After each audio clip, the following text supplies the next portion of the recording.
Hey guys, I wanted to talk for just a moment today about an increase in sensitivities and symptoms. One of the things I saw pretty early on as I was sort of in this exploration of who I am, beyond all my conditioning and all my habits and all that kind of stuff, was that as layers of identity began to sort of fall away from me, things that I had held on tightly to my whole life, the sensitivity within me grew.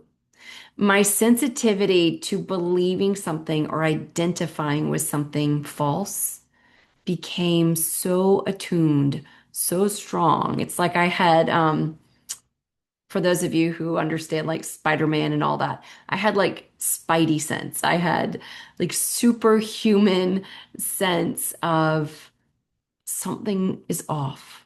And I could just feel it 10 times bigger, louder than ever before. So, for example, one of the beliefs or the identities that I saw pretty early is um, my safety and my worth are dependent on productivity. I need to be productive in order to be valuable, worthy, and safe. So I saw through that pretty quickly. And so that sort of layer of identity fell away. So when you start to see through something like that, like my appearance is important and my worth, my value, and my safety are dependent on my appearance, or whatever your kind of internal belief system is that was added to you, as you begin to see through that and that layer of identity falls away, it is amazing and natural and wonderful that your sensitivity to believing that again gets really, really fine-tuned. So, what that would look like for me very early on, back in like 2019, when I was still getting a lot of hives and swellings and all that, is that as there was an identification with, say, I need to be productive. And I would find myself, running around trying to be productive in order to be safe, in order to be worthy. My symptoms would flare, but it was brilliant. And it took me a little while. I did what most people with chronic symptoms do. What did I eat? Is it my hormones? What did I do? What's different? Until I started to see the pattern. Oh, a belief is being identified with. I'm believing and identifying with this false old layer of identity that my safety, my worth, my value is dependent on, at that time it was, being productive. So when I would innocently sort of fall back into that, my symptoms would flare. Then as symptoms started to go away, my body gave me different, really finely tuned sensitivities um, to notice, oh, wait, I'm falling for an old belief again. And I noticed a shift to that belief, that identity of I'm the competent one. I'm competent, I'm smart, I'm articulate, which is fine. It's awesome. Except that I started to fall back into that old identity of, and I need that. I need to be smart and articulate and competent in order to be loved, in order to be safe, in order to be okay. And so, what I started noticing is that when I would find myself buying into that, believing that, identifying with that old belief again, my body chose different things. Like I would get these huge rushes of heat and sweat. I would have trouble swallowing. My throat would get like really, really tight right here. But that's the brilliance of the design. The increase in sensitivity to believing a lie, the increase in sensitivity to falling back into an old identity pattern, that's brilliant. We don't want to fall back into believing that our safety, our value, our worth could possibly be dependent on something like what people think of us, our appearance, our competence. our articulation, our productivity, our ability to be a good mom, a good worker, a good wife. If our safety and our worth and our value are believed to be dependent on something outside of us, something that is not inherent to us from birth, then we want our sensitivity to that belief to grow loud. So if things in your life, if you're in this exploration of really looking at your true identity and you're allowing some of these false identities to fall away from you, it is expected, it is predictable, it is natural, and it is amazingly awesome if your sensitivities are also going through the roof right now.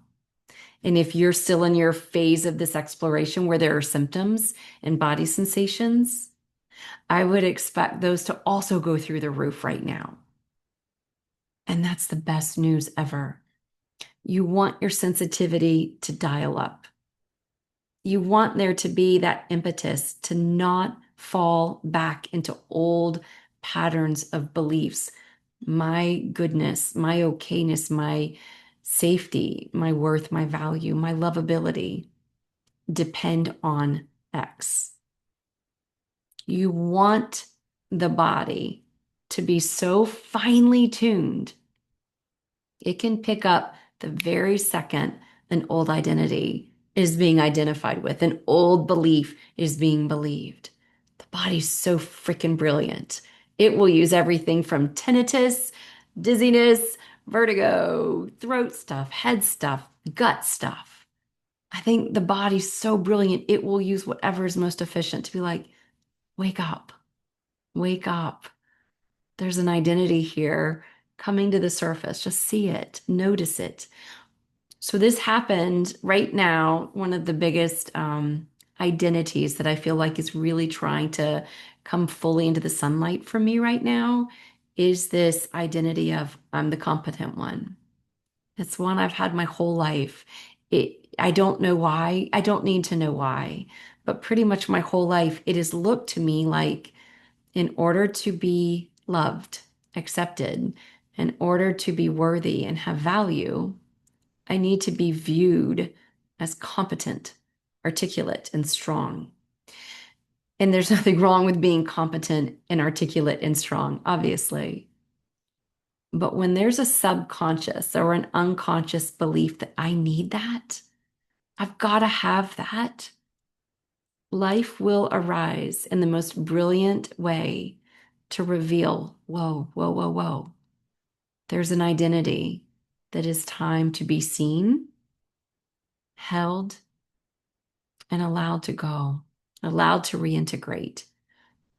So, what I've been noticing over the past few weeks, and it really came to a head this past weekend, is when I do something specifically in an attempt to get someone to see my competence, to get someone to notice my skills of articulation or anything in that vein, my body now says, hell no, not doing it. We refuse to go there.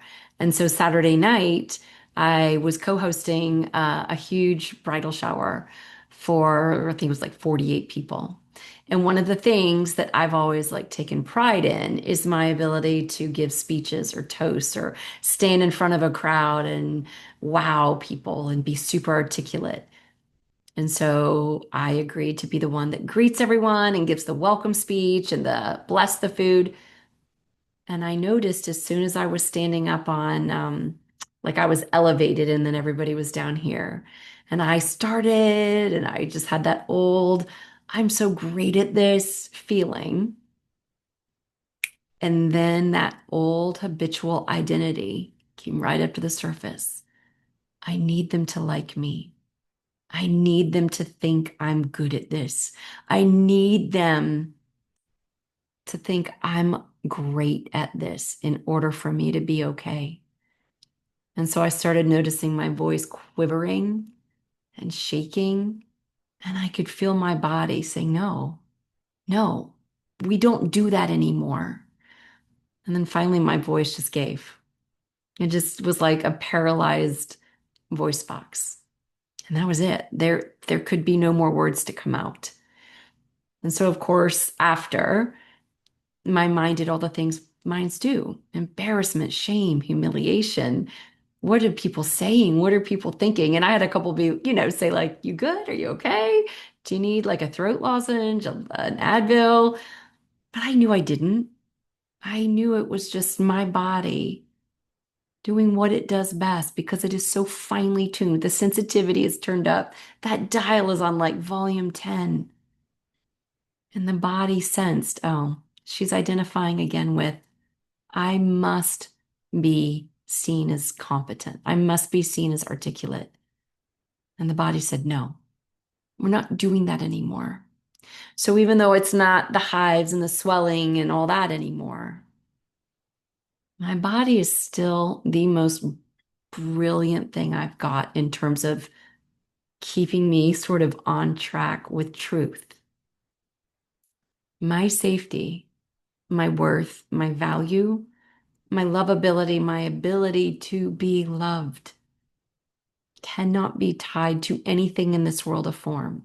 And it certainly cannot be tied to an identity of, I'm the one who is, and then fill in the blank. I'm the one who is articulate. I am the one who is thin. I am the one who is athletic. Whatever your thing is, I'm the one who is. I hope that your body is so finely tuned that the minute it even looks like that identity is truth, your body will let you know. So if your sensitivities have gone through the roof, if your symptoms have started like turning the volume way up, congratulations. There's an identity that's ready to be seen fully so that you can be who you are, the truth of who you are. You can rest in that true nature where life is arising as this moment, as you, as this, and you're just in the flow of it. And nothing is at stake. Your okayness is never at stake. Your worth, your value, your innate internal safety is never at stake. It's not dependent on something. I hope this helps. It's been something I just have been super passionate about lately, and I'm sure there'll be more on this soon. I love you guys. Bye.